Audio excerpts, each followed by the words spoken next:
کو بلوا لیا کرتا ہے، وہ گو کے ذریعے نبی کی ختم نبوت کے نعرے لگواتا ہے۔ حدیث میں موجود ہے 10 اسناد سے، وہ حدیث امام بیہقی نے دلائل النبوہ میں نقل کی، اور اس طرح اور بھی حدیث کی معتبر کتابوں میں موجود ہے۔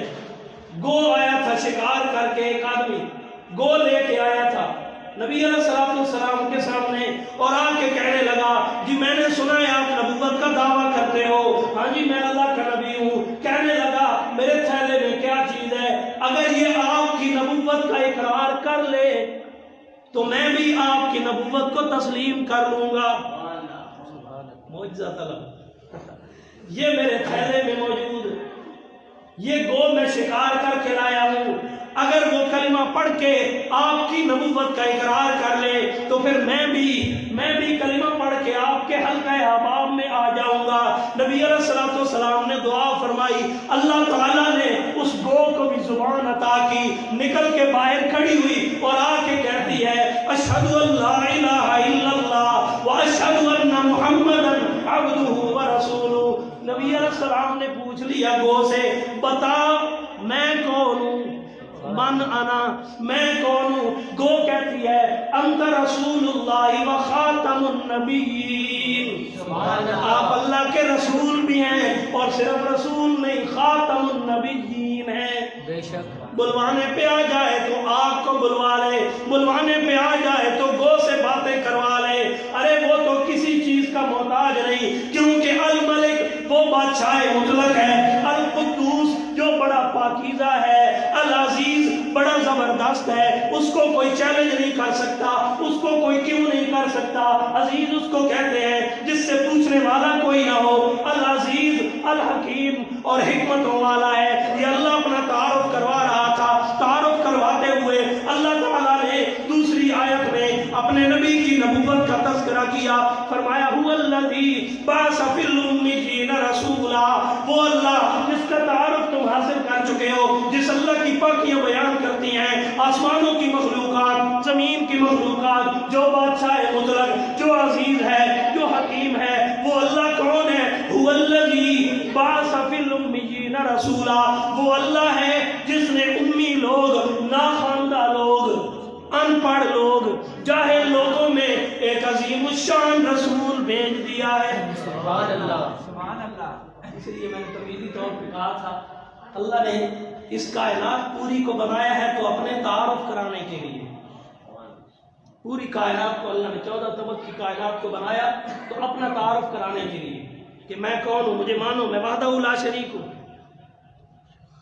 تو شروع میں اپنا تعارف یہاں پر بھی، اور پھر نبی بھیجا، میں وہ اللہ ہوں جس نے نبی بھیجا۔ یا اللہ کیوں بھیجا؟ فرمایا 4 مقصد، نبی کے آنے کے کتنے؟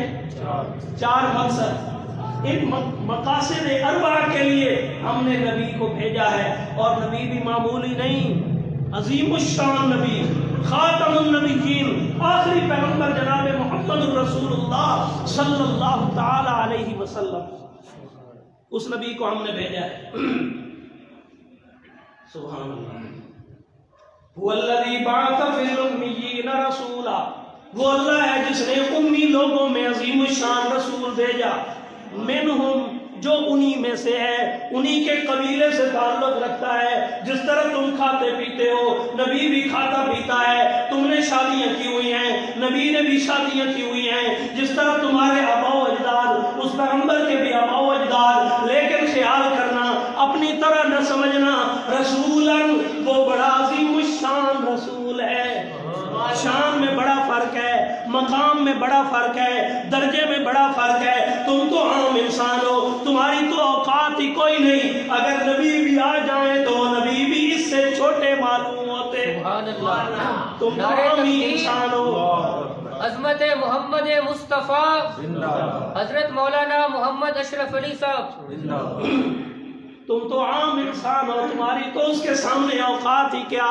اگر نبی بھی آ جائے، ابراہیم خلیل اللہ جیسا عظیم الشان پیغمبر، حضرت موسیٰ کلیم اللہ جیسا عظیم الشان پیغمبر، حضرت عیسیٰ روح اللہ جیسا عظیم الشان پیغمبر، وہ سارے آ جائے تو میں مصلی امامت اپنے کسی آخری نبی کو دیتا ہوں، بقیہ سب کو اس کی ابتداء کا حکم دے دیتا ہوں۔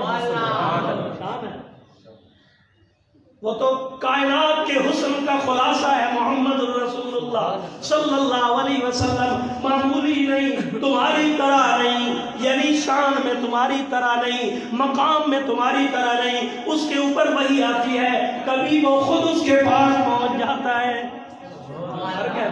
کبھی وہی آتی ہے، کبھی وہ خود عرشوں پہ پہنچتا ہے. وہی ملاقات ہوتی ہے، نظروں میں یا پردوں میں ملاقات ہوتی ہے جس طرح اللہ چاہے. بہرحال معراج بھی اللہ نے عطا کی. یہ ساری شانوں والا پیغمبر ہے، اپنی طرح نہ سمجھنا. وہ بڑا عظیم الشان پیغمبر اللہ نے بھیجا ہے. منہم، ہے تم میں سے، ہے تو تمہاری جنس میں سے، ہے تو انسان، لیکن انسانوں میں بڑا باکمال انسان ہے، میری قدرت کا شاہکار انسان ہے تو انسان کیونکہ عبد ہے. اچھا چلو بات حسن کی آئی تو تھوڑا سا جیسے آج مشتخر والے کے طور پہ آپ کو تحفہ دیتا جاؤ. پوری کائنات کا حسن ایک طرف رکھ دیا جائے اور حسن محمد کو دوسری طرف رکھ دیا جائے، پوری کائنات کا حسن میرے پیغمبر کے حسن کا مقابلہ نہیں کر سکتا. کیونکہ نبی علیہ السلام نے فرمایا تھا، جب مجھے معراج کرائی گئی میں نے اپنے بھائی یوسف کو دیکھا، اس کو اللہ تعالیٰ نے آدھی دنیا کے برابر حسن عطا کیا ہے.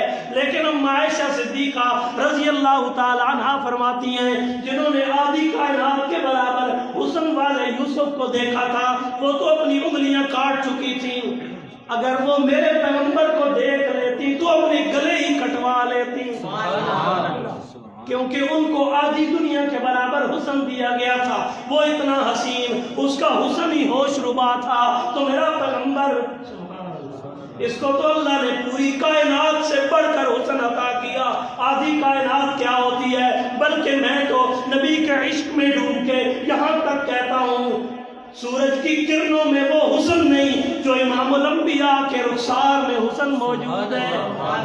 شب دجور کی تاریکیوں میں وہ حسن نہیں جو امام الانبیاء کی زلف عنبر بار میں حسن موجود ہے. شب دجور کی تاریکیوں نے اندھیرے میرے پیغمبر کی زلفوں سے مستعار مانگے ہیں، لہذا نبی کے حسن کا مقابلہ نہیں ہو سکتا. المختصر میں یہی کہہ کے بات آگے چلا دیتا ہوں. زندگی میری زمین کے سینے میں رہ گئی، جنت کنیز بن کے مدینے میں رہ گئی. پھولوں کا حسن حضرت یوسف کو مل گیا اور خوشبو میرے نبی کے پسینے میں رہ گئی. حسن مصطفیٰ تو ایک عنوان ہی الگ ہے.